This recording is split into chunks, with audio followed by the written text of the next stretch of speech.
تو سلامت رہے۔ 3 صفتیں بیان فرمائی رمضان مبارک کی۔ ایک یہ کہ یہ صبر کا مہینہ ہے،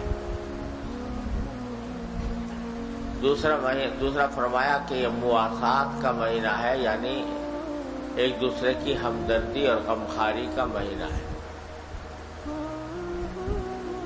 اور تیسرا فرمایا کہ یہ وہ مہینہ ہے جس میں مومن کی رزق میں اضافہ کیا جاتا ہے۔ یہ جو پہلی صفت بیان فرمائی وہ شہر الصبر، یہ صبر کا مہینہ ہے، یہ بڑی معنی خیز ہے، اور مقصد اس کا یہ ہے کہ اللہ تبارک و تعالی نے یہ رمضان کا مہینہ مسلمانوں کے لیے ایسا بنایا ہے جس میں ان کو صبر کی تربیت دی جانی مقصود ہے، کہ ان کے اندر صبر کی عادت پیدا ہو، صبر کی صفت پیدا ہو، اور اس صبر کو یہ اپنی زندگی کا نصب العین بنائے۔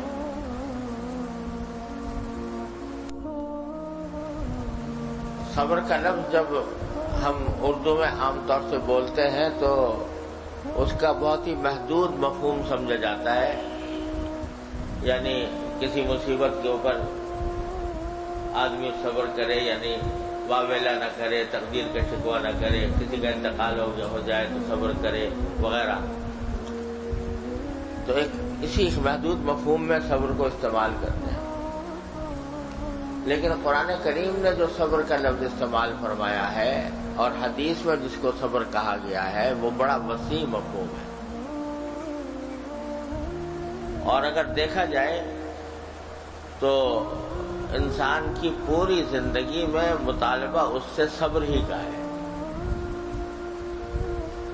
اللہ تبارک و تعالی نے اس دنیا میں جو بھیجا بندے کو تو وہ اس لیے بھیجا تاکہ وہ صبر کا مظاہرہ کرے۔ صبر کے معنی کیا ہے؟ صبر کے معنی یہ ہے کہ کسی مخالف تقاضے کے خلاف اپنے اوپر زبردستی کر کے کسی خاص عمل پر ڈٹ جانا، یہ صبر ہے۔ یعنی تقاضا ہو رہا ہے کسی بات کا، دل میں پیدا ہو رہا ہے، دل میں تقاضا پیدا ہو رہا ہے فلاں کام کر لوں، لیکن اس تقاضے کا زبردستی اس کو دبا کر، زبردستی اس کو پامال کر کے، زبردستی اس کے خلاف کر کے آدمی ڈٹا رہے کہ نہیں کروں گا، تقاضے کے باوجود نہیں کروں گا، یہ ہے صبر۔ اسی لیے صبر کا جو لفظ ہے وہ مختلف معنوں میں استعمال کیا گیا ہے، یعنی قسمیں مختلف اس کی بیان فرمائی گئی ہیں، علماء کرام نے بیان فرمائی ہے کہ ایک صبر علی الطاعہ ہوتا ہے، عبادات پر اور طاعت پر صبر کرنا۔ کیا معنی؟ کہ کسی طاعت اور عبادت کا وقت آیا، اب دل کس آ رہا ہے، سستی ہو رہی ہے، دل نہیں چاہ رہا کہ میں یہ عبادت انجام دوں یا یہ طاعت کروں، طبیعت کس آ رہی ہے۔ فرض کرو نماز کا مطالبہ آ گیا، فجر کی نماز کا، اور آواز آ رہی ہے حی علی الصلاح حی علی الفلاح کی، اور طبیعت میں نیند کا غلبہ ہے، نیند بہت زیادہ طبیعت پر چھائی ہوئی ہے اور اٹھنے کو دل نہیں چاہ رہا، تو تقاضا تو یہ ہے کہ بستر پر لیٹا رہوں، تقاضا یہ ہے کہ بستر سے نہ اٹھوں، لیکن اس تقاضے کا مقابلہ کر کے زبردستی اپنے آپ کو اٹھا لینا، یہ صبر ہے، صبر علی الطاعہ، صبر یا عبادت کے اوپر صبر، اور دوسری قسم ہوتی ہے صبر عن المعصیہ، کہ کسی معصیت کا تقاضا ہو رہا ہے، گناہ کا تقاضا ہو رہا ہے، ایک لذت والی چیز کا موقع آیا ہے، لذت حاصل کرنے کا موقع آیا ہے، وہ لذت ہے ناجائز، اس لذت کا حاصل کرنا ناجائز ہے، شریعت میں منع ہے، معصیت ہے، گناہ ہے، اس لذت کے حاصل کرنے کا موقع آیا ہے، لیکن آدمی کا دل مچل رہا ہے کہ میں کسی طرح وہ کام کر بیٹھوں جس میں وہ لذت حاصل کر لوں۔ اس وقت میں اپنے نفس کو زبردستی کر کے روکنا ہرگز نہیں، میں نہیں کروں گا کیونکہ میرے اللہ کی مرضی کے خلاف ہے، یہ صبر عن المعصیہ ہے۔ اور تیسرا پھر صبر المصیبہ ہے کہ کوئی ناگوار واقعہ پیش آیا، کوئی ایسی واقعہ پیش آیا جو تکلیف دہ ہے، جس سے دل میں صدمہ ہو رہا ہے، رنج ہو رہا ہے، تکلیف ہو رہی ہے، لیکن اس وقت میں انسان اس بات باوجود دل میں دکھ ہونے کے باوجود وہ اللہ تبارک و تعالیٰ کے فیصلے پر راضی رہے کہ مجھے کوئی شکوہ نہیں ہے اللہ میاں سے کہ اس نے میرے ساتھ کیوں کیا۔ یہ جو شکوہ پیدا ہو جاتا ہے کسی تکلیف کے اوپر کہ ہائے میں رہ گیا تھا اس کام کے لیے، ہائے میں اتنے دنوں سے عبادت کر رہا ہوں اور پھر بھی میرے اوپر یہ مصیبتیں آ رہی ہیں، ہائے یہ میں ہی رہ گیا تھا۔ جیسے انگریزی میں ایک محاورہ ہوتا ہے وائی می، کہ میں ہی کیوں رہ گیا تھا اس کام کے لیے، آخر میں اور لوگ بھی ہیں، میرے اوپر یہ مصیبتیں نازل ہو رہی ہیں، اعوذ باللہ، یہ بے صبری ہے۔ اور صبر علی المصیبہ یہ ہے کہ تکلیف جو پہنچی ہے، بے شک تکلیف تو ہو رہی ہے، دکھ بھی ہو رہا ہے، رنج بھی ہے، صدمہ بھی ہے، غیر اختیاری طور پر اگر رونا آ رہا ہے تو رونا بھی آ رہا ہے، لیکن ساتھ ساتھ مجھے اس بات پر اطمینان ہے کہ جو فیصلہ میرے پروردگار نے کیا وہ درست ہے، یہ صبر علی المصیبہ ہے۔ تو یہ تین چیزیں ہیں، صبر علی الطاعہ، صبر عن المعصیہ، صبر علی المصیبہ، تینوں قسمیں ہیں صبر کی۔ اگر غور کیا جائے تو پورا دین اس کے اندر آ گیا ہے صبر کے اندر۔ اسی لیے قرآن کریم نے جو فضیلت صبر کی بیان فرمائی کسی اور عمل کی نہیں ہے، انما یوفی الصابرون اجرہم بغیر حساب، صبر کرنے والوں پر جو صبر کرنے کا اجر ملے گا وہ بے حساب ہے، کوئی گنتی نہیں اس کی، کوئی حساب نہیں۔ بہت سے اعمال کا حساب بیان کیا گیا ہے کہ بھئی صدقہ کرو گے 700 گنا ثواب ملے گا، ہر قرآن شریف کی تلاوت کرو گے ہر حرف پر 10 نیکیاں ملیں گی، وغیرہ وغیرہ، یہ سب حسابات اور اس کی گنتی بیان فرما دی گئی ہے۔ لیکن صبر ایسی چیز ہے کہ اس کے بارے میں فرمایا کہ اس کا اجر بے حساب ہے، کوئی حساب نہیں، کوئی گنتی نہیں، محض اپنے فضل و کرم سے وعدہ فرمائیں گے اللہ تبارک و تعالیٰ۔ تو بھائی یہ ہے اتنی اہم چیز، اور جیسا میں نے عرض کیا اصل معنی اس کے ہے ڈٹ جانا، کسی چیز کے اوپر ڈٹ جانا، یہاں تک کہ اگر بری چیز کے اوپر بھی کوئی شخص ڈٹا ہوا ہے اس کو بھی لغوی اعتبار سے صبر کہتے ہیں، قرآن شریف میں بھی آیا ہے۔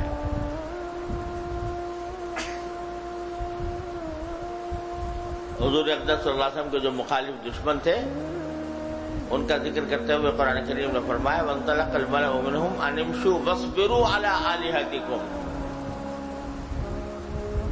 کہ وہ حضور صلی اللہ علیہ وسلم کا دشمن ہے، وہ لوگوں کو حضور سے ہٹانے کے لیے کہتے ہیں ارے بھائی چلو بھی اور اپنے بت پرستی پر ڈٹے رہو، اصبروا علی آلہتکم، ڈٹے رہو اپنے بت پرستی کے اوپر، وہاں پر بھی صبر کا لفظ استعمال ہوا ہے۔ اور اللہ بچائے پیغمبر نے چونکہ کسی ان کافروں کے سامنے دلائل پیش کیے، معجزات پیش کیے، دلائل پیش کیے، اور عقل میں بات آنے لگی کہ بات صحیح کہہ رہے ہیں، اور اس کی وجہ سے دل میں داعیہ پیدا ہوا کہ ہم یہ بتوں کی جو پرستش کر رہے ہیں یہ فضول بات ہے، اس کو چھوڑیں۔ مگر کیا کہتے ہیں کہ ان کاد لیضلنا عن آلہتنا لولا ان صبرنا علیہا۔ یہ پیغمبر تو ایسے تھے کہ یہ قریب تھا کہ ہمیں اپنے بت پرستی سے گمراہ کر دیتے، پیغمبر بت پرستی سے ہمیں گمراہ کر دیتے، لولا ان صبرنا علیہا، اگر ہم ڈٹے ہوئے نہ رہتے، ڈٹے ہوئے نہ ہوتے اپنی بت پرستی کے اوپر، تو یہ پیغمبر ہمیں گمراہ کر کے چھوڑتے۔ ان کا لولا ان صبرنا علیہا، یعنی اپنی تعریف کر رہے ہیں کہ ہم اتنے ثابت قدم لوگ ہیں اور اتنے ڈٹے ہوئے ہیں کہ اگر ہم ڈٹے نہ رہتے تو یہ تو مجھے کبھی کا گمراہ کر چکے ہوتے۔ اب یہ ڈٹنا کاہے پر تھا؟ بت پرستی پر، شرک پر، گمراہی پر۔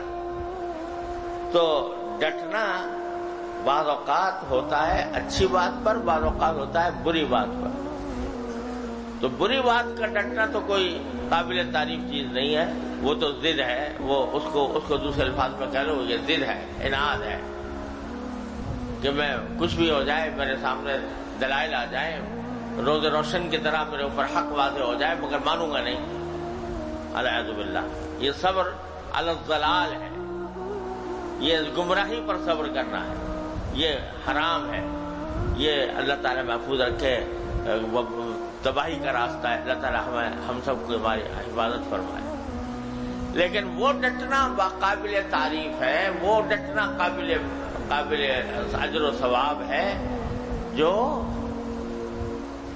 اللہ تعالیٰ کی خوشنودی حاصل کرنے کے لیے، اللہ تبارک و تعالیٰ کی خوشنودی حاصل کرنے کے لیے جو ڈٹے آدمی، والذین صبروا ابتغاء وجہ ربہم،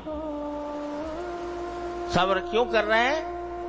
اپنے پروردگار کی خوشنودی طلب کرنے کے لیے صبر کر رہے ہیں، اس لیے کر رہے ہیں۔ کاہے پر صبر کر رہے ہیں؟ طاعت پر صبر کر رہے ہیں کہ دل میں سستی آ رہی ہے، کاہلی ہو رہی ہے، دل نہیں چاہ رہا، اور طبیعت میں ایک گراوٹ ہے، اس کی طرف متوجہ نہیں ہے، طاعت کی طرف، مگر زبردستی کر کے میں جا رہا ہوں نماز کے لیے یا عبادت انجام دینے کے لیے۔ کیوں جا رہا ہوں؟ پروردگار کی رضامندی اور خوشنودی مقصود ہے۔ اگر پڑا رہوں گا میرے اللہ کا حق پامال ہوگا۔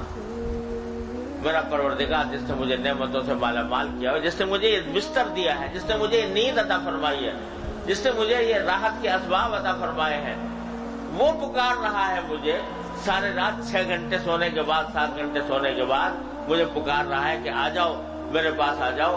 کتنی بےغیرتی کی بات ہوگی کہ میں پڑا رہوں اور سوتا رہوں۔ میں تو اپنے پروردگار کی طلب پر، پروردگار کے حکم پر عمل کرتے ہوئے، حی علی الصلاح حی علی الفلاح کی آواز پر عمل کرتے ہوئے آگے جاؤں گا، بستر کو چھوڑوں گا۔ یہ ہوا صبر علی الطاعۃ، الذین صبروا ابتغاء وجہ ربہم، اپنے پروردگار کی رضامندی طلب کرنے کے لیے یہ صبر کر رہے ہیں۔ دل میں پیسے کی محبت ہے، مال کی محبت ہے، اور دل نہیں چاہتا کہ میں اس کو خرچ کروں، لیکن اللہ تعالیٰ کا حکم آ گیا زکوٰۃ ادا کرنے کا، تو آدمی بے دھڑک باوجود مال کی محبت کے الذین یطعمون الطعام علی حبہ مسکینا ویتیما واسیرا، دل میں محبت ہے مال کی، اس کے باوجود وہ اس کو دوسروں کو دے رہے ہیں، یتیموں کو، مسکینوں کو دے رہے ہیں۔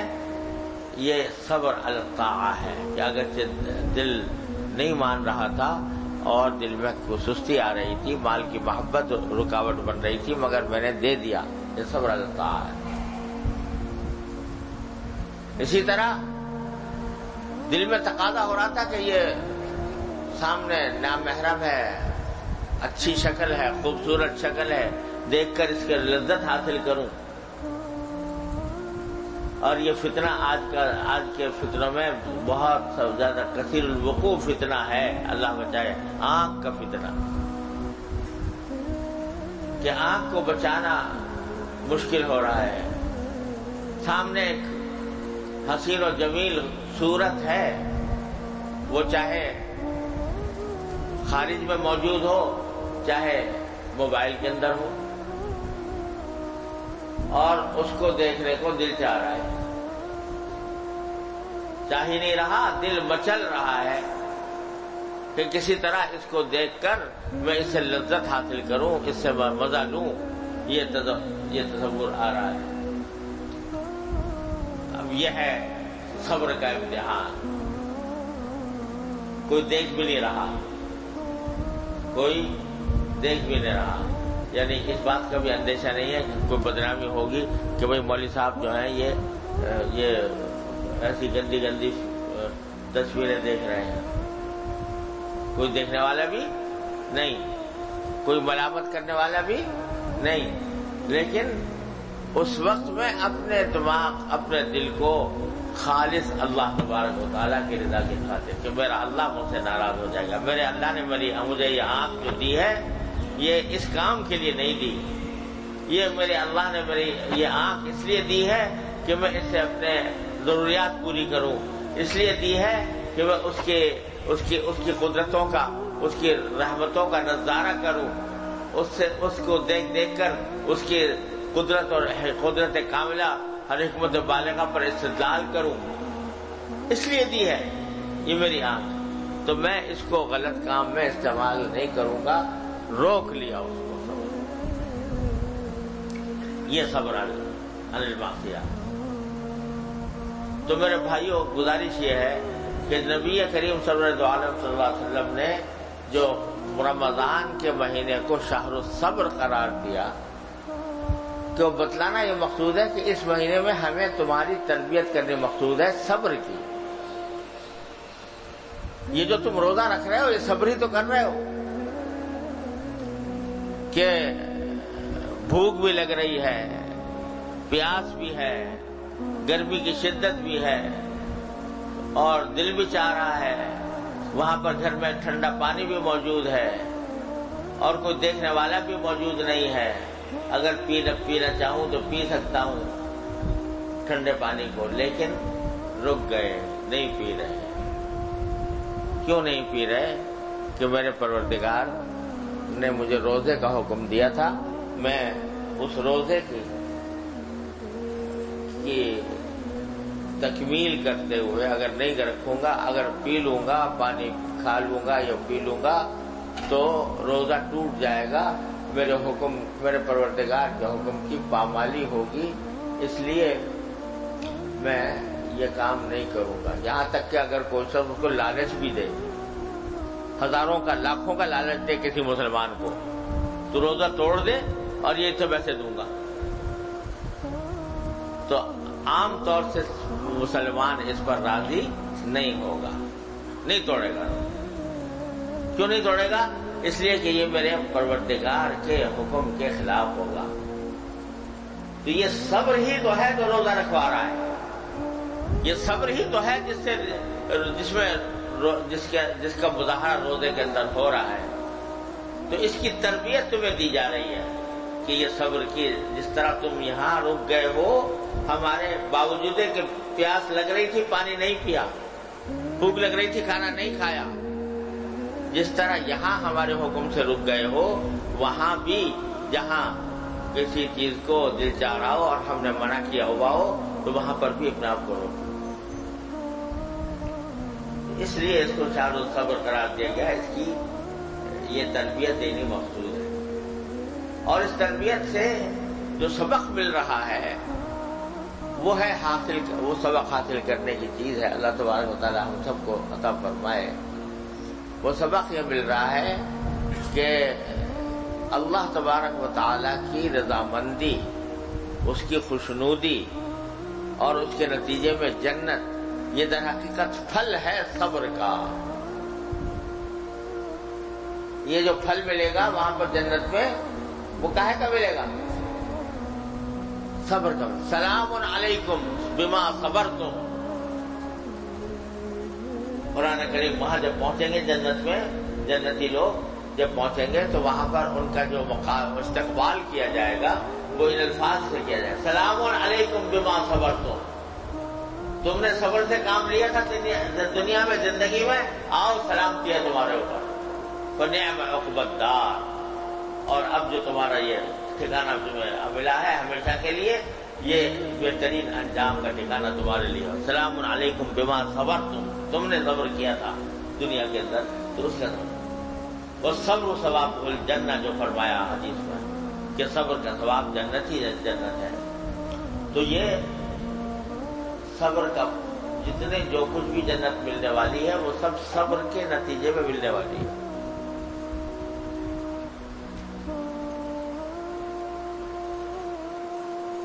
اللہ اکبر. قرآن کریم میں جگہ جگہ یہ بات فرمائی گئی ہے کہ جنت کیوں ملی؟ بما صبر، کیونکہ انہوں نے صبر سے کام لیا.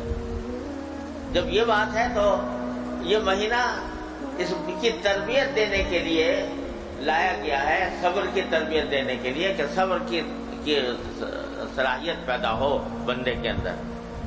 تو اب یہ خوب سمجھ لو کہ اس مہینے کے اندر یہ بات طے کرنی ہے کہ جس طرح ہم بھوک پیاس کے تقاضے کے باوجود اس کے تقاضے پر عمل ہم نے نہیں کیا بلکہ اللہ تعالی کی رضامندی کی خاطر بھوکے پیاسے رہے، اسی طرح اپنے نفس پر زبردستی کر کے ہمیں اس کو نفس کو طاقت کی طرف لانا ہے، معصیت سے روکنا ہے. دیکھو ایک بات جب تک کہ ذہن نشین نہ ہو جائے گی بلکہ دل میں نہیں اتر جائے گی اور عمل میں نہیں آ جائے گی، اس وقت تک اس کا کوئی فائدہ ظاہر نہیں ہوگا. وہ بات کیا ہے کہ اصلاح اگر چاہتے ہو اپنی تو وہ اپنے اوپر زبردستی کیے بغیر ممکن نہیں. یہ سمجھنا کہ کوئی آدمی آ کے ہمیں بیڑا پار کرا دے گا اور آنکھ ذرا سی ڈالے گا اور ہماری دنیا، دل کی دنیا تبدیل ہو جائے گی اور ہمارے حالات خود بخود درست ہو جائیں گے. کوئی وظیفہ بتا دے گا اور وظیفہ بتانے کے نتیجے میں ہماری گناہ چھوٹ جائیں گے اور طاعات کے اوپر عمل شروع ہو جائے گا. یہ اگر غلط فہمی ہے تو خدا کے لیے اس غلط فہمی کو دل سے نکال